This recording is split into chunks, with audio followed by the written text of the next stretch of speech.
Diga, qué bueno es estudiar esta materia sobre teología de la adoración bajo el tema carácter del adorador.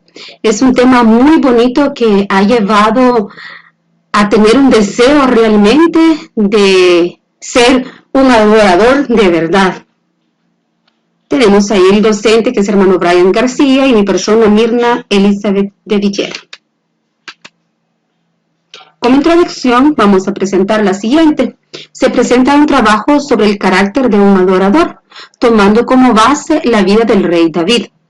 En este trabajo se tocan parte de la vida del rey David para resaltar la importancia de tener una buena comunicación con Dios y una vida reflejada de oración en las actitudes, en todo lo que se hace diariamente. Puesto que si un cristiano tiene un carácter de adorador, esto lo va a reflejar diariamente y en cada una de las actividades, en cada una de las decisiones que tenga que tomar en todas las áreas de su vida. Para poder entrar en materia sobre esta clase o sobre esta exposición, voy a definir exactamente lo que dice la definición sobre carácter. Dice que es un conjunto de rasgos, cualidades o circunstancias que indican la naturaleza propia de una cosa o la manera de pensar y actuar de una persona o de una colectividad y por lo que se distingue de los demás. O sea que el carácter es el que define o distingue directamente a una persona de la otra. O sea, la diferencia que hay entre una persona de la otra. También vamos a definir sobre el carácter cristiano, puesto que en esta exposición vamos a hablar prácticamente no de un carácter normal, digamos, de una persona normal, sino que de un carácter cristiano. Y como carácter cristiano se encontraba que no se mide por los años de la iglesia que se lleve o por los estudios bíblicos que se tenga, sino por dejar que Dios transforme su corazón. Bien es cierto que para poder obtener un carácter cristiano es necesario el estudio bíblico. Es fundamental el estudio de la Biblia porque la palabra es la que nos lleva a forjar ese carácter de cristiano. Recordamos en esto lo que nos dice la carta a los Hebreos en el capítulo 5, del versículo 11 en adelante, y lo que recalca en esa carta, ¿verdad? Con la falta de madurez en la fe. Entonces es indispensable, ¿verdad?, de que no tiene nada que ver los años que se tengan de pertenecer a una iglesia o de pertenecer a una congregación, sino realmente la convicción propia que se tenga y la comunicación que se tenga con el Señor. Eso es lo que nos va a hacer diferente y eso es lo que nos va a ir forjando ese carácter. La lectura de la palabra, pero también la oración, porque puedo pasar muchos años leyendo o puedo pasar muchos años en el instituto bíblico, 5 o 6 años o más, pero si no voy forjando este carácter unido con la oración, con la alabanza, como lo vamos a decir a continuación, entonces no puedo considerar una persona con un carácter de adoración. Para poder hablar en sí y poder tomar como ejemplo en muchos momentos al rey David, voy a hablar un poquito sobre la biografía de él. Solo unas pequeñas pinceladas nada más, como referencia para poder ya ahondar en sí lo que es el tema. David nació en una tribu de Judá, en la ciudad de Belén, durante el año 1040 antes de Cristo. Dice que es el menor de sus hermanos y por ser el menor era el pastor de las ovejas. Le habían dado ese privilegio a él o ese cargo o oficio de que él pastoreara las ovejas de su padre. Era un dulce cantor y tocaba el arpa. La historia cuenta de que mientras él pastoreaba las ovejas en sus momentos de descanso, lo que hacía era tocar el arpa y cantar. Mientras vivía con su numerosa familia, llegó hasta su casa el profeta Samuel, enviado por Dios, y fue allí que fue ungido como el futuro rey. Esto lo encontramos también en la historia. Recordamos aquel momento en el cual el padre, ¿verdad?, de David le presentó al profeta todos los hijos que tenía. Y de David, pues realmente Quizás sí se acordaba, pero nunca se imaginaba que su hijo menor y el que estaba pastoreando a las ovejas iba a ser el elegido, ¿verdad? Y recordamos que Dios ya tenía un propósito especial para David desde sus primeros momentos de la vida. Vamos entonces a clasificar la vida de David en 3 partes. Vamos a ver a David como rey, a David ya como gobernador y a David como adorador. Pero en este momento, como adorador basándose en su ministerio, pero en este momento vamos a ver a David como rey. David como rey realmente dice que fue el segundo rey hebreo, sucesor de Saúl, descendiente de Isaí, de la tribu de Judá. Es considerado como un rey esencialmente justo, valiente y apasionado, aclamado, guerrero, músico y poeta. Vemos entonces a David rey, es el dulce cantor. Sabemos que tenía los mejores músicos y cantores de su reinado. Él como rey tenía la autoridad o tenía el poder para buscar, para tener en su reinado lo que él deseaba. Y lo sorprendente de este rey es que le encantaba o le gustaba la música, le gustaba cantar, danzar. Y se armó, ¿verdad?, de un buen ministerio de alabanza y tenían los mejores. Y eso es lo que lo hace hacer a David el rey más diferente, o el rey diferente de todo aquel reinado, ¿verdad? Porque él eligió el mejor ministerio de alabanza para Dios, para cantar, y él danzaba con libertad en sus momentos de alabanza. También tenemos que el reinado de David. Nosotros cuando estudiamos toda la historia, vemos que era un guerrero. Y sabemos muy bien que él como guerrero tuvo muchas guerras, por lógica, ¿verdad? Tuvo muchas guerras y muchas las ganó porque él siempre confiaba en el Señor. Y en muchos de los salmos y en los libros de Samuel nosotros encontramos que él tenía... Muchas veces le preguntaba a Dios qué hacer, ¿verdad? Cuando se sentía ante aquellas guerras que había que ganar, y muchas veces se dejó guiar por el Señor. Como humano, como persona, como hombre, pues tenía pecados, tenía errores, tenía muchos errores, al igual que nosotros ahora tenemos muchos errores. Pero había algo diferente en David que lo destacaba. Él cometió pecado, nosotros lo sabemos y lo recordamos cuando le quitó la esposa, ¿verdad?, a Urías. Pero también él reconoció cuando Dios le envió, ¿verdad?, aquel profeta, y le cuenta la historia, ¿verdad?, de la ovejita. Y la reacción que tuvo David y se indignó delante de su pecado. Y eso es lo importante. No quedarse en el pecado, sino reconocerlo y pedir perdón a Dios, que creo que eso es lo importante que cada uno de nosotros como cristianos hoy es a lo que estamos llamados, a lo que estamos invitados realmente. No quedarnos en el pecado, sino que a reconocernos y pedir realmente a Dios que nos perdone y tener un corazón genuino, un corazón de verdad, sencillo, humilde, pidiendo a Dios perdón, misericordia, reconociendo nuestros pecados. Gobernó bajo persecución, sin perder la paz. También lo vemos en la segunda de Samuel, en el capítulo 19. Ahí realmente del 1 al 6, en ese capítulo, pero realmente del 1 al 6 se encuentra cuando David ganó muchas guerras.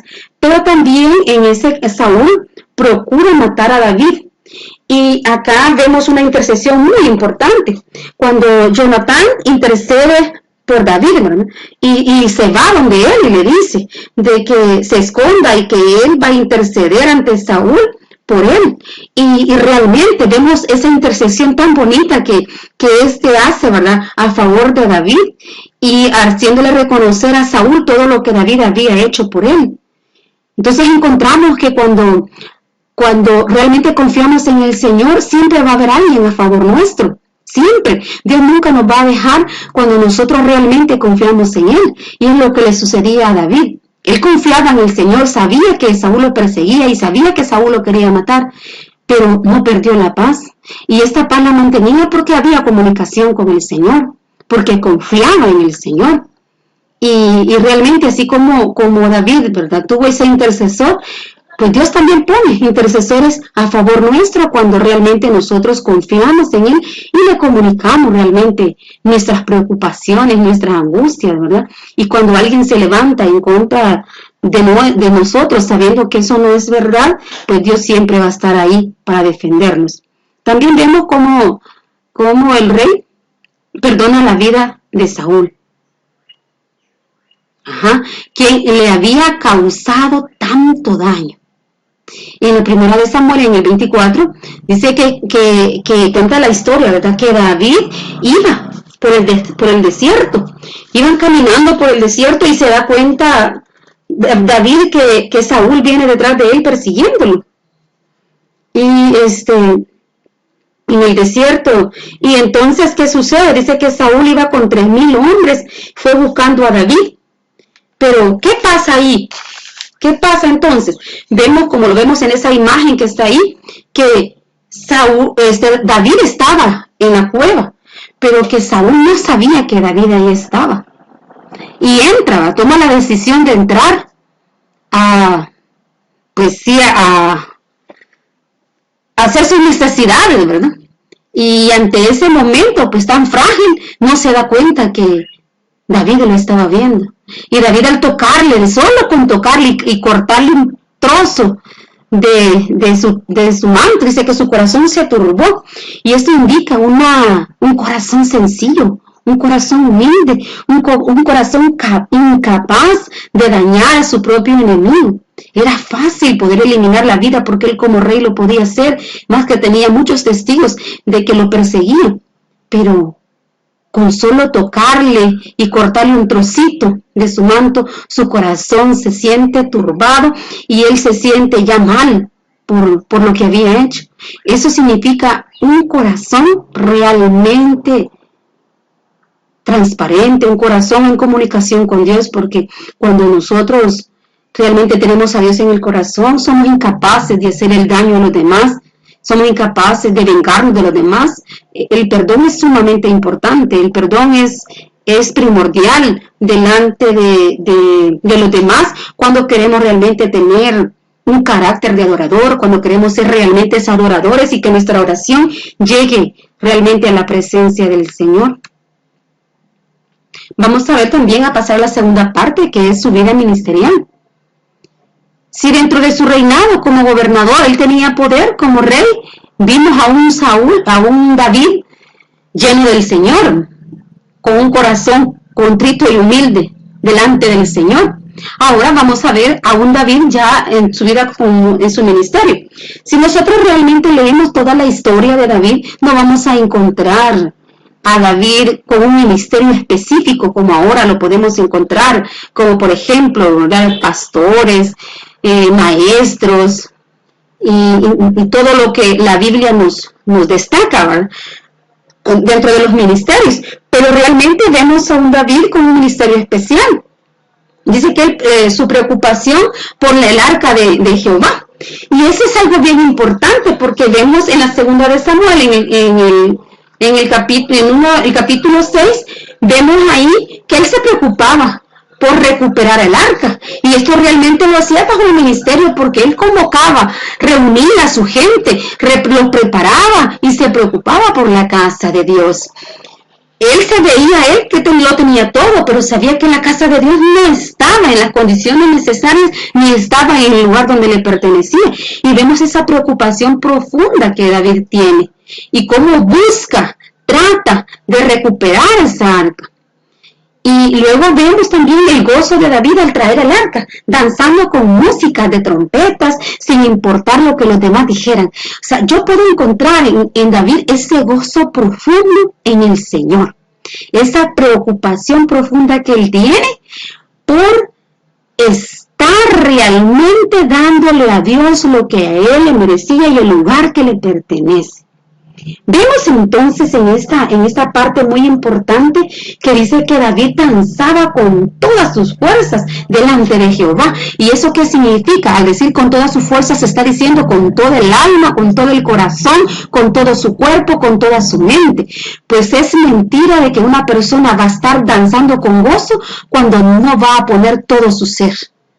Porque cuando una persona, por ejemplo, alguien está en el momento de las alabanzas y solamente está sentado o solamente está de pie sin hacer ningún tipo de movimientos y sin cantar, realmente uno puede percibir que esa persona nada más está haciendo simulacro, nada más. Pero cuando ya se pone el alma, el corazón, el cuerpo, cuando se pone los 5 sentidos en aquella alabanza, cuando se disfruta aquella alabanza, es inevitable que todo el cuerpo esté en una misma sintonía. Y en muchos momentos, pues, del gozo del Espíritu Santo, a veces hasta se puede danzar en el Señor. Entonces vemos a ese David que estaba completamente sumergido en esa alabanza, que pues la mujer, ¿verdad?, le reprende después y le dice, qué pena que hasta todo se te miraba, pero a David no le importaba, porque él estaba en la presencia del Señor. Vemos también ese salmo que expresa desde lo profundo, ¿verdad? Te alabaré con todo mi corazón, delante de los dioses te cantaré salmos. Vemos a un David que reconoce a Dios como el único Dios, a Dios, y le dice, te cantaré con todo mi corazón, o sea, con todo el alma, con todo el ser. Y eso significa una oración realmente de ministerio, una oración realmente profunda. Es que realmente para alabar al Señor necesitamos cantarle con el corazón, con el alma. Necesitamos cantarle con todo. Tal vez no tengamos una voz excelente, pero a Dios sí realmente le interesa que le sirvamos con excelencia. Pero para cantarle con todo el alma, pues a veces nos quedamos hasta sorprendidos porque ni cuenta nos damos cuando surge una alabanza desde el corazón, que surge desde lo más profundo, que quizás nunca la hemos oído y no tenemos la letra de esa alabanza ni la música, pero no hemos cantado porque realmente viene desde lo más profundo y cantamos bajo una experiencia propia de ese encuentro personal con el Señor. Yo realmente siento que esa alabanza de David era profunda y reconozco que sumergirse en la profundidad del Señor es lo más rico que puede haber. Y realmente surgen palabras y surgen alabanzas, surge danza de lo que uno realmente nunca se imaginó que podía surgir en ese momento. Ahora vamos a ver la otra parte, que es el ministerio. Y dentro de su ministerio vamos a encontrar a un David realmente apasionado por el Señor, apasionado por lo que hace y apasionado, seguro de lo que hace. Pues en sí, ¿qué ministerio tenía entonces David? Pues el ministerio profundo era realmente cantarle salmos al Señor, dedicarle ese espacio para enamorar al Señor con lo que él tenía. Y vemos que David realmente hace muchos salmos y escribe muchos salmos bajo las experiencias que él tiene, porque podemos encontrar salmos en donde pide perdón, salmos en donde pide misericordia, salmos en donde él refleja que está preocupado, en donde él refleja que está afligido, salmos en donde él refleja que está agradecido, de gratitud, en donde él refleja confianza, en donde él se refleja que reconoce a Dios como su único pastor. Y eso pues significa realmente que David era un hombre como nosotros. Era un hombre de carne y hueso, que tenía las mismas preocupaciones que ahora nosotros tenemos, con la diferencia que él era un rey y tenía una multitud de personas a su cargo. Y nosotros a veces con ministerios pequeños nos estamos asfixiando. Con ministerios chiquitos ya queremos dejarlos abandonados porque sentimos que no podemos más. Sentimos que Dios no nos escucha y queremos que Dios nos hable como le habló a Moisés. Queremos que Dios nos hable como le habló a otras personas. Pero realmente solo queremos escuchar a Dios, pero no ponemos nuestra parte. No hacemos lo que realmente David hacía, que en cada momento de su vida invocaba el nombre del Señor. Vemos este Salmo 131. Jehová, no se ha envanecido mi corazón, mis ojos se enaltecieron, ni anduve en grandezas, confiando en Dios como un niño. Vemos este Salmo, todo el Salmo, si lo leemos, solo he tomado el versículo 1 como referencia, pero si lo leemos, encontramos realmente a David poniendo su confianza en el Señor, y le dice bien claro, así como un niño confía en sus padres, en su madre, así él está confiando en el Señor. Y vemos muy claro, un niño recién nacido, si él depende completamente, 100% de su madre, del cuidado de su madre. Y así está diciendo así está diciendo David, está confiando plenamente en el Señor. Y vemos este siguiente salmo, el Salmo 132. No daré sueño a mis ojos, ni a mis párpados adormecimiento, hasta que haya lugar para Jehová, morada para el fuerte de Jacob. Y sabemos que este es un salmo de bendición sobre todo el santuario. Qué bonito realmente es encontrar esa cobertura o ese deseo profundo de darle al Señor el lugar que Él se merece. Y cuántas veces, hermana, nosotros nos encontramos, nosotros mismos, para no poner ejemplo a demás personas, a nosotros mismos nos encontramos que no le damos a Dios el lugar que Él se merece, porque nosotros a veces decimos que hemos recibido a Dios en nuestro corazón y que Dios vive en nuestro corazón, pero a veces quizás ni la quinta parte del corazón le hemos dado a Dios, porque lo tenemos lleno de baches, lleno de basura, lleno de estorbos, lleno de pecados, de egoísmos, de pensamientos que no van con el pensamiento del Señor. ¿Y cómo le vamos a dar una morada al Señor? O sea, lo primero que tendremos que hacer es darle una morada perfecta al Señor, que es nuestro corazón, que tenga un corazón limpio, y de allí va a depender lo demás. Vemos también el Salmo 23, Jehová mi pastor, nada me faltará. Y una invitación profunda a no agobiarnos, a no turbarnos. Sé que hablar y decirle esas palabras a otras personas es bien fácil, pero ya cuando lo vivimos en carne propia es diferente. Pero en esos momentos es cuando realmente es que nos damos a conocer si realmente somos adoradores de verdad. Ya cuando vivimos las cosas en carne propia, cuando vivimos las experiencias, cuando vivimos los acontecimientos, entonces es cuando realmente nos damos a conocer qué tan hijos de Dios somos, qué tan maduros somos en la fe y qué tan realmente estamos confiando en el Señor. Encontramos aquí el otro salmo, el Salmo 144.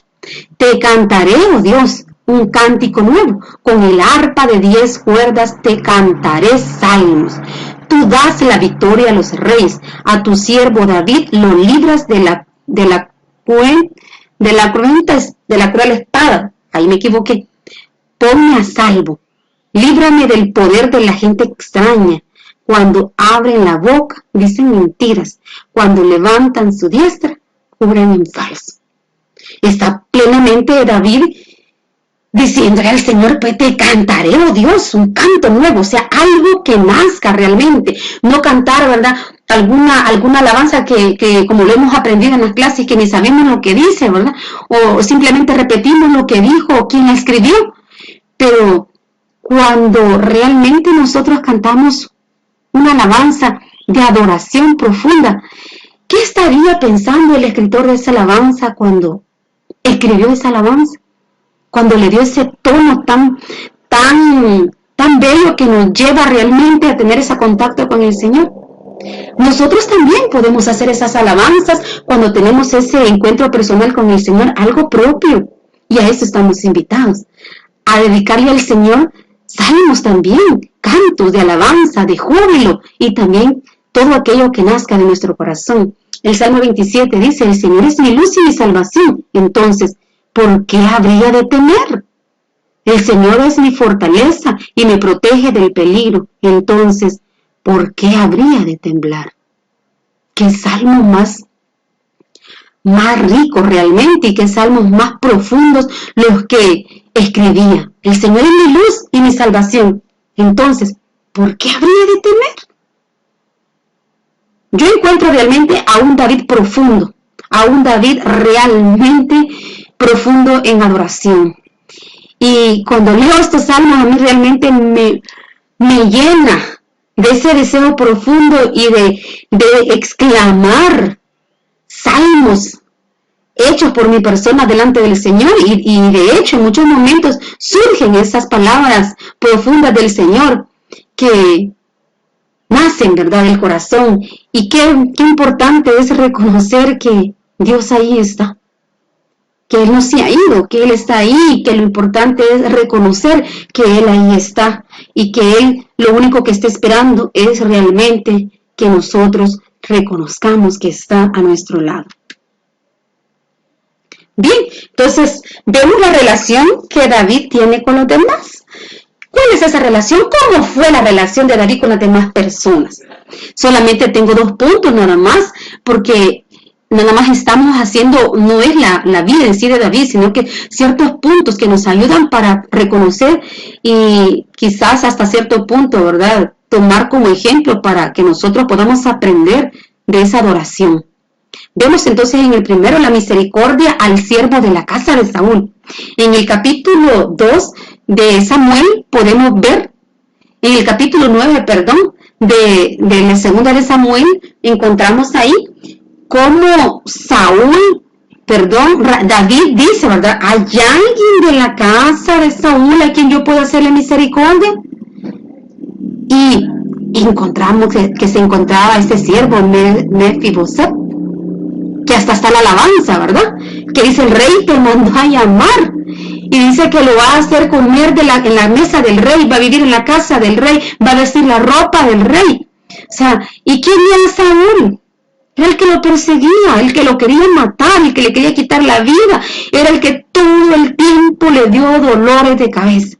Pero vemos todavía a un David, dice, todavía hay alguien para que yo pueda hacer misericordia. ¿Por qué? ¿Por qué lo hace David? Porque se recuerda también, ¿verdad?, de su amigo que en un momento intercedió por él, que fue Jonatán. Recordamos, ¿verdad? Y quiere hacer esa misericordia. ¿Quién puede hacer eso? O sea, que esto nos lleva a pensar de que el perdón es fundamental en la vida de todo cristiano. El perdón es el único que nos puede llevar a tener realmente a Dios en el corazón, no anidar aquellas cosas que nos han pasado, aquellas personas que nos hicieron daño, no anidarlas en nuestro corazón, no guardarlas en el corazón y en la mente y estarlas recordando a cada momento. Es que es importante limpiar nuestra mente y nuestro corazón para poder hacer misericordia. ¿Quién sabe si a la misma persona que en un momento nos hizo daño? Puede ser que al tiempo esa persona puede necesitar un favor nuestro y nosotros lo podamos hacer con amor, con un corazón limpio, sin recordar aquello que nos pasó antes. También como segundo punto tenemos que le salvó la vida a Saúl en el desierto, en Zif. Recordamos esa escena cuando lo encontró dormido con todo su ejército. Recordamos que Saúl siempre lo perseguía, pero que en un momento David dice que, ahí lo cuenta en la primera de Samuel, en el capítulo 26, que David se dio cuenta que Saúl iba detrás de él y dice que David mandó a 2 espías a verificar si era cierto y le dicen que sí, que es cierto, que lo va persiguiendo. Pero dice que al entrar la noche tomó la decisión de regresar y ver a dónde estaba ubicado Saúl. Y lo encuentran pues todos dormidos, ¿verdad? Se acercan hacia el campamento, entran al campamento donde estaba Saúl con todo su ejército y lo encuentran dormido. Y era el momento fácil para poderle quitar la vida. Pues era el rey, ¿no? Y si lo eliminaba, pues todo el ejército de Saúl iba a estar ya, ¿no?, a favor de David, ¿no? Pero ese corazón, ¿no?, de salvarle la vida y de una vez más perdonarle la vida. Y encontramos a uno de los soldados de David, le dice, mátalo, quítalo, yo mismo haré el otro tiro de gracia, ¿verdad? Pero no, David le dice, no le hagas daño. Y nada más le deja su lanza ahí para que sepa que ahí ha estado él, ¿verdad? Para que al despertar Saúl y todo su ejército se dé cuenta que David ahí estuvo y que le había perdonado la vida. Qué importante es realmente el tener un corazón lleno de perdón y el tener un corazón limpio, y eso solamente lo vamos a lograr con la presencia del Señor, porque si realmente Dios no vive en nosotros, es imposible que podamos tener un corazón limpio, es imposible que podamos tener un corazón de perdón, capaz de pedir perdón y capaz de perdonar. Aquí encontramos realmente 3 imágenes que nos ayudan para poder entender quizás de forma más resumida y más concreta lo que es la exposición o el tema de este momento. El carácter de un adorador. Realmente para poder tener un carácter de adorador necesitamos como punto central, y lo vemos ahí en la parte central, vemos acá en la parte central que es lo primordial, la oración. Pero una oración genuina, una oración pura, sincera, y también lo podemos encontrar en la palabra. Si no leemos la palabra del Señor como se debe de leer, es mentira que Dios va a estar en nuestro corazón. Y como lo vemos también en la espiral que tenemos acá. En esa espiral está en el centro Dios. Ahí está Dios, en el centro. Es que realmente si Dios está en el centro, vamos a comenzar a fluir en todo nuestro alrededor la presencia del Señor. Pero si aquí no está Dios, está un corazón lleno de odio, un corazón lleno de cosas, eso es lo que vamos a comenzar a dispersar a nuestro alrededor. Entonces es importante que esta palabra, la oración, nos llevan a tener en el centro a Dios. Y ahí depende lo demás. De esto, de tener en el centro a Dios, de una oración perfecta, de la lectura de la palabra perfecta, nos va a llevar a tener realmente unas relaciones interpersonales llenas de perdón, llenas de la presencia del Señor. Vamos a ser capaces de perdonar y de pedir perdón. Cuando pedimos esta oración, es escuchada y es una oración ya sin estorbo delante del Señor. Entonces es un juego que tenemos acá. La palabra, la oración, un corazón capaz de perdonar y capaz de recibir el perdón. Entonces nuestras relaciones interpersonales van a ser mejores. Y si tenemos unas relaciones interpersonales, entonces nos va a llevar a tener unas relaciones ministeriales con éxito. Pero es bien difícil decir que vamos a estar en esta zona acá, teniendo un ministerio con excelencia, cuando nuestras relaciones interpersonales no son buenas. Y cuando nuestra oración no es perfecta. Es que es fácil ponernos un uniforme y ponernos de gala y presentarnos delante del ministerio, en la iglesia, con los niños o en el diaconado, bien bonitos ahí, pero podridos por dentro, ¿verdad? Como lo dice también la palabra, sepulcros blanqueados. Es bien fácil. Pero cuando nuestra oración es sincera, es pura, entonces vamos a tener ya unas relaciones ministeriales con éxito. Y nuestro ministerio va a fluir cada vez mejor y vamos a poder nosotros dar esta presencia del Señor a nuestro alrededor. Y todas las personas que están a nuestro alrededor van a poder percibir la presencia del Señor y van a ser contagiados con esa presencia del Señor y vamos a ser cristianos maduros. Y vamos entonces poder ser adoradores de verdad.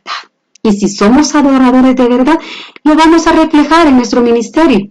Lo vamos a reflejar en nuestra vida personal, en nuestra vida laboral, en nuestra vida ministerial, en nuestra vida familiar, lo vamos a reflejar ahí. Pero el secreto está en una relación íntima con el Señor. Entonces es cuando vamos a poder tener un carácter de adorador. Entonces, ¿por qué hemos hablado bastante de David? Porque él nos muestra que sí se puede tener un carácter de adorador. Sí se puede tener un gobierno delante de la presencia del Señor con éxito, y sí se puede realmente tener un ministerio delante del Señor con éxito cuando realmente le damos a Dios lo que Él le pertenece, y cuando realmente nosotros confiamos en el Señor y en cada cosa que pasa en nuestra vida nos abocamos a Él en primer lugar. Esto nos ayuda entonces a poder tener un carácter de adoradores. Muy bien, entonces concluimos que para tener un carácter de adoradores es indispensable tener una excelente comunicación con Dios. De lo contrario, es difícil poder llamarnos adoradores y tener buenas relaciones con los demás, ya sea en el trabajo, en el ministerio o en el hogar. Entonces el secreto es una comunicación real con Dios y Él nos va a ayudar para que todo lo demás venga fluyendo en nuestras vidas, para que podamos perdonar, para que podamos ser perdonados y para que podamos limpiar nuestro corazón de todos los baches, de todas las cosas que durante la vida se van adhiriendo a nosotros. Entonces es importante que realmente Dios habite en nuestro corazón y poder tener un corazón puro, limpio y transparente delante del Señor. Y de esa manera vamos a ser adoradores para Dios en el Señor. Y esto es realmente la ponencia sobre este tema de este día. Que Dios les bendiga.